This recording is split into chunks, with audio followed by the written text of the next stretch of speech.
Excusez-moi, il y a un petit bug, donc je pense que je vais faire la vidéo en deux parties. Donc on en était à Balls Mahoney contre Masato Tanaka. Donc par rapport à ce qu'on pourrait penser, c'est un bon match de catch. Balls Mahoney n'est pas forcément le meilleur catcheur techniquement parlant. Masato Tanaka est un très bon catcheur, il a catché à la 0-1 au Japon. Le match est assez court, pas forcément très long. Mais oui, c'est du bon catch.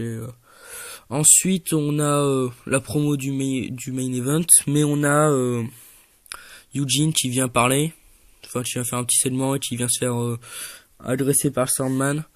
Donc bon, ça c'est sympa à voir, mais c'est pas forcément pour ça c'est pas ça qui a changé grand chose au DVD. Donc ensuite là c'est John Cena Rob Van Dam. Donc c'est vraiment un gros choc, c'est le match le plus attendu de la soirée.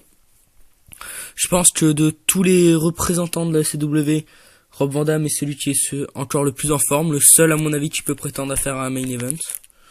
Que ça soit Dreamer ou Sabu ou Sandman, je vois aucun d'entre eux n'aurait pu être dans le main event à mon avis. Donc Cena Rob Van Dam, donc il y a une bonne feud. La promo d'avant match est vraiment super.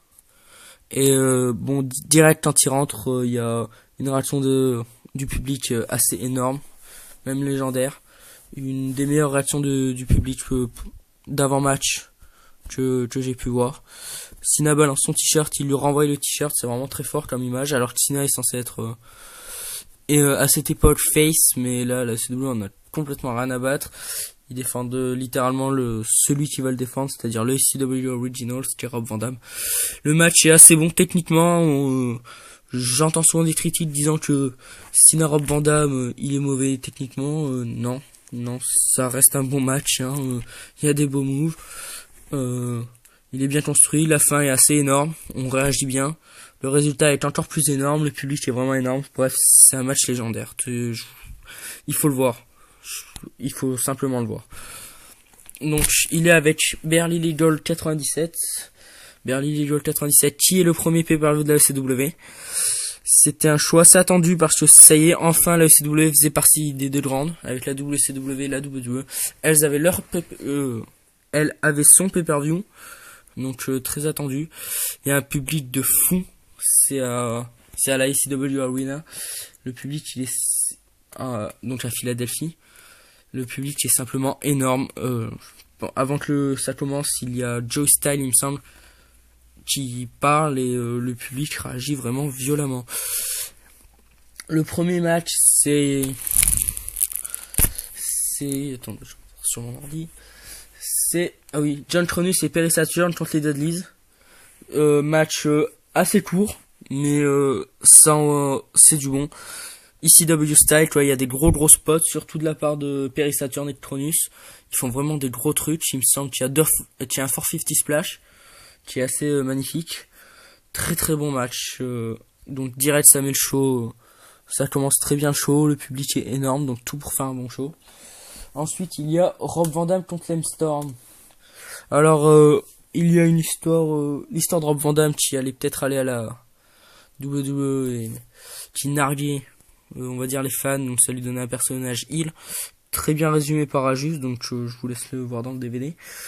Le match en lui-même, il est bon, c'est un bon match de catch. Ça aurait pu être mieux quand on voit les noms, quand on voit le Sarah Van Dam et Lance Storm.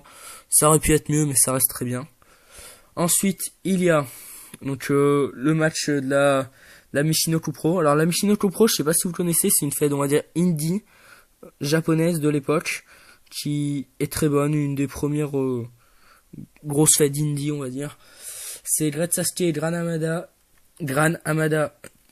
contre et Masato Yakushiji contre la BWO qui sont représentés par Takami Shinoku, Terry Boy et Dick Togo. Alors là-dessus, il y a quand même le Great Sasuke qui a un nom énorme dans l'histoire du catch japonais. C'est un des plus gros junior heavyweight du catch japonais. Gran Hamada est quand même un gros nom. Yakushiji, pour être honnête, je ne le connais pas énormément. Takami Shinoku, pareil, un des plus gros light heavyweight. Il a été d'ailleurs champion light heavyweight, il me semble, de la WWE. Oui, après un tournoi qui comportait notamment le Great Sasuke. Terry Boy aussi est un nom, vous devez le connaître.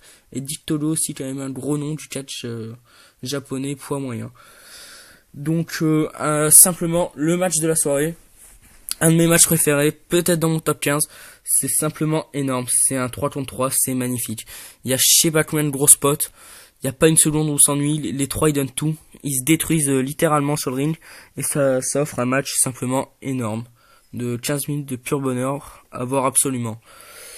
Ensuite, il y a Chaîne de l'Est contre Pitbull Number 2. Alors, la feud est assez compliquée. Il y a juste, il résume très très bien aussi. Le match est assez bien.